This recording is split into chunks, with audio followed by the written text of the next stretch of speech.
Hey people of Earth, welcome to the first official Theology Thursday where I'll be reading an actual chapter of the book of Esther. First, we're going to be reading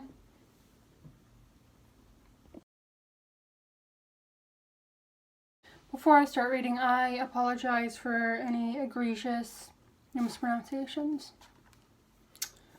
The words are hard, so bear with me. Esther Chapter 1, Catholic Bible Edition. King Ahasuerus deposes Queen Vashti. This happened in the days of Ahasuerus, the same Ahasuerus who ruled over 127 provinces from India to Ethiopia. In those days, when King Ahasuerus sat on his royal throne in the citadel of Susa in the 3rd year of his reign, he gave a banquet to all his officials and ministers. The army of Persia and Media and the nobles and governors of the provinces were present while he displayed the great wealth of his kingdom and splendor and pomp of his majesty for many days, 180 days in all. When these days were completed, the king gave for all the people present in the citadel of Susa, both great and small, a banquet lasting for 7 days, 1 week.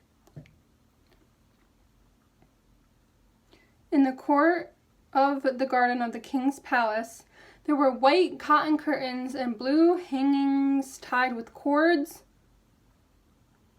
of fine linen, and purple to silver rings and marble pillars.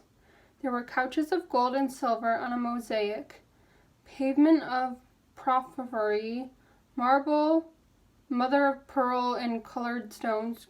Girl, I don't even know what any of that stuff is. Sounds pretty fancy though. What? Drinks were served in golden goblets of different kinds, and the royal wine was lavished in accordance with the bounty of the king. Drinking was by flagons without restraint, for the king had given orders to all of the officials of his palace to do as each one desired. All the men, as we'll see. Furthermore, Queen Vashti gave a banquet for the women in the palace of King Ahasuerus. On the 7th day, when the king was merry with wine, so drunk, I'm guessing, he commanded Mehuman, Biztha, Harbona, Bigtha, Abagatha, I don't know, Zethar, and Carcass, the 7 eunuchs who attended to him. I don't know what that is either. We'll find out. We'll be on this journey together. To bring Queen Vashti before the king, wearing the royal crown, in order to show the peoples and the officials her beauty, for she was fair to behold. But Queen Vashti refused to come at the king's command, conveyed by the eunuchs. At this, the king was enraged.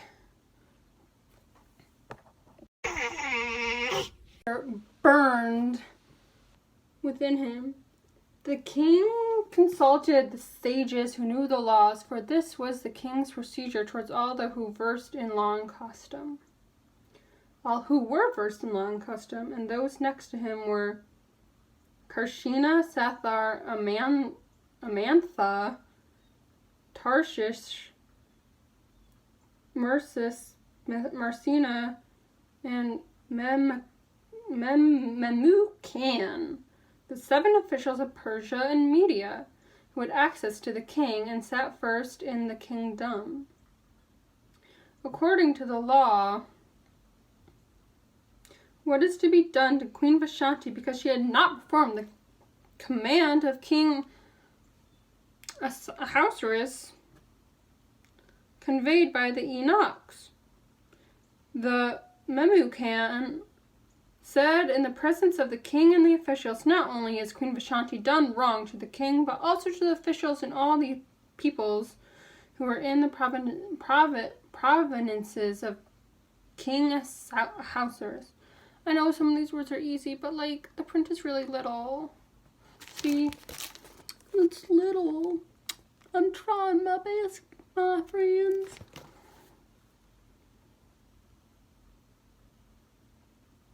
"For this deed of the queen will be made known to all women, causing them to look with contempt on their husbands, since they will say, 'King Ahasuerus commanded Queen Vashti to be brought before him, and she did not come.' This very day the noble ladies of Persia and Media, who have heard of the queen's behavior, will rebel against the king's officials, and there will be no end to the contempt and wrath." Ooh, rebel, rebel, ladies, rebel, rebel, rebel, rebel, ladies, rebel. Ooh, rebel, rebel, rebel, ladies, rebel. What? Oh, I'm sorry. That was too much.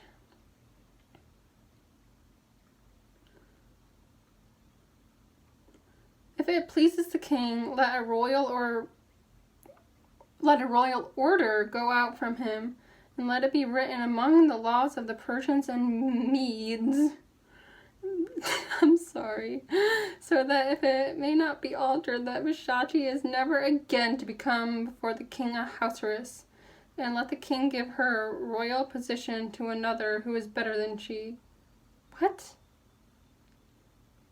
"So when the decree made by the king is proclaimed throughout all his kingdom, vast as it is, all women will be given honor to their husbands, high and low alike." Yo, the story is all over the place. This advice pleased the king and the officials, and the king did as Memucan proposed. He sent letters to all the royal provinces, to every province in its own script in its own script, like its own language, and to every people in its own language. What? Okay. I guess I tried to explain, but I don't know anymore. Declaring that every man should be the master in his house. Not very feminist. But we will get there. I promise. Yeah, like, as you could see, I was confused by much of that language and happenings of that story. Maybe you weren't. Maybe you're, like, a literary genius. But I am not a literary genius. However, this Bible that I got from church camp a few years ago, says the story in like more modern terms. If you didn't really understand what was going on, stay and we will try and figure it out with this one. If you did understand what's going on, you can leave, or you can stay and see how different Bibles are different wording, but basically the same story. I find it fascinating. So, without further ado,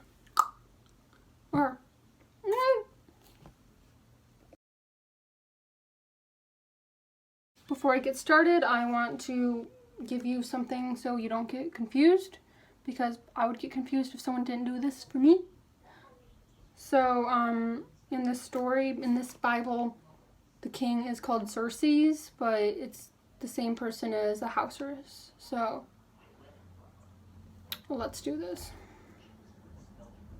King Xerxes of Persia lived in his capital city of Susa and ruled 127 provinces from India to Ethiopia. During the 3rd year of his rule, Xerxes gave a big dinner for all his officials and officers. The governors and leaders of the provinces were also invited, and even the commanders of the Persian and Median armies came.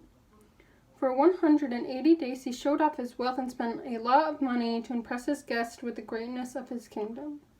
King Xerxes soon gave another dinner and invited everyone in the city of Susa, no matter who they were. but just the men, I think. But maybe the women. I don't know. It doesn't say, but I guess you can interpret it any way you choose. The eating and drinking lasted 7 days, as in a week. In the beautiful palace gardens, the area was decorated with blue and white cotton curtains tied back with purple linen cords and ran through silver rings fastened to marble columns. Couches of gold and silver rested on pavement and had all kinds... No, coaches. Couches? Couches. I'm sorry. It's couches. Can you see that? Couches. I am so sorry. Couches of gold and silver rested on pavement that had all kinds of designs made up from costly bright-colored stones and marble and mother of pearl. Still don't know what mother of pearl is. Like, I thought that was like a cartoon or like a like saying mother of pearl is like a cartoon swear word or something. I don't know. Like mother of God. Because some people don't like hearing that or saying that, so I guess it's a real thing. It's clams. Okay. The guests drank from gold cups. Each cup had a different design. The king was generous and said to them, "Drink all you want." Then he told his servants to keep their cups full. While the men were enjoying themselves, Queen Vashti gave the women a big dinner inside the royal palace. By the 7th day, King Xerxes was feeling happy because of so much wine. And he gave his 7 personal servants... Oh, okay. There we go. Mehuman, Biztha, Harbona, Bigtha, Abgatha, Zethar, and Carcass to bring Queen Vashti to him. The king wanted her to wear her crown and let his people and officials see how beautiful she was. Aw, showing off a trophy. Love that. Ugh, no, we don't love that. We love to empower, not to materialize. Yay. Okay, the king's servants told Queen Vashti that what he had said, and she refused to go home. This made him terribly angry. The king called in the 7 highest officials of Persia and Media. They were Karshina, Sethar, Amantha, Tarshish, Meres, Marcina, and Memucan. These men were very wise, and they understood all the laws and customs of the country, and the king always asked them what they thought about such matters. The king said to them, "Queen Vashti refused to come to me when I sent my servants for her. What does the law say I should do about that?" The Memucan told the king and the officials, "Your Majesty, Queen Vashti has not only embarrassed you..." Ooh, embarrassing. I embarrass myself on the daily. Alright, but she has insulted your officials and everyone else in all the provinces. The women in the kingdom will hear about this and they will refuse to respect their husbands. They will say, "If Queen Vashti doesn't obey her husbands, why should we? Because you are a beautiful woman and you can do what you want." Like, if your husband tells you not to, like, I don't know, touch him, then don't touch him. But if he says, "Go make me a sandwich," you don't gotta make him a sandwich, girl. I don't know. I was just trying to be broad. Okay. Feminism. If Queen Vashti did... Oh, no, okay. I already read that part. Before this day is over, the wives of the officials of Persia and Media will find out that Queen Vashti has done, and they will refuse to obey their husbands. I already said that. They won't respect their husbands, and their husbands will be angry with them. Rage!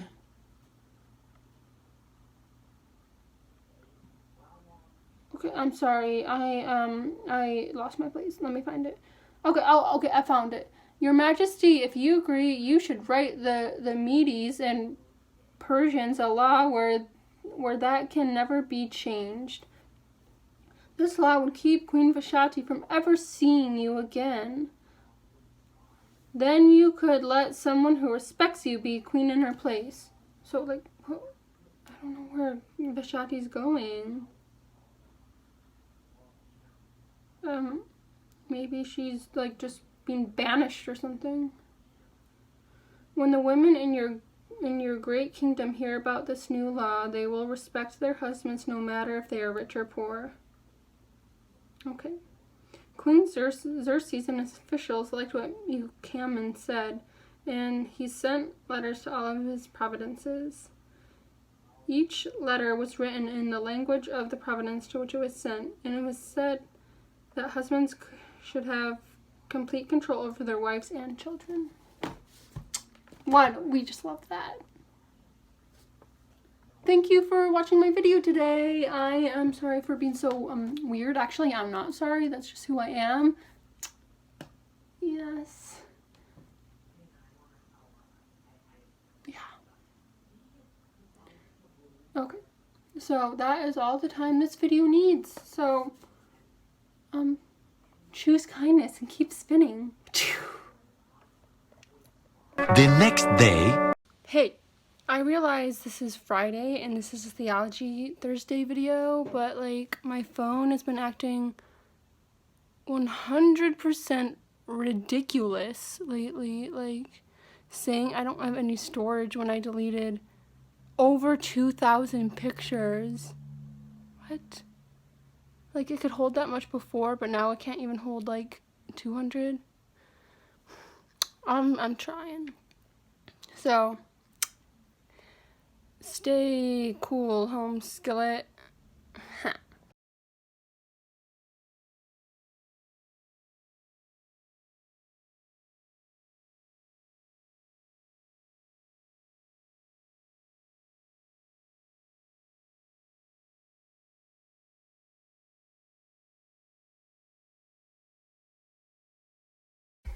So, YouTube, you know what you did. You, like, copyrighted my music, so I went to mute the part that had the music in it, and you muted my whole video, like, all of it. So, this is obviously not Friday, but it's Sunday, because, like, I worked really hard to get rid of that copyright claim, and then it just poofed my video into silence. Like, what? Also, those credits are inordinately inaccurate because of copyright issues. So, the only thing that is valid is the outro music. The rest is incorrect. I apologize. And it is Sunday, so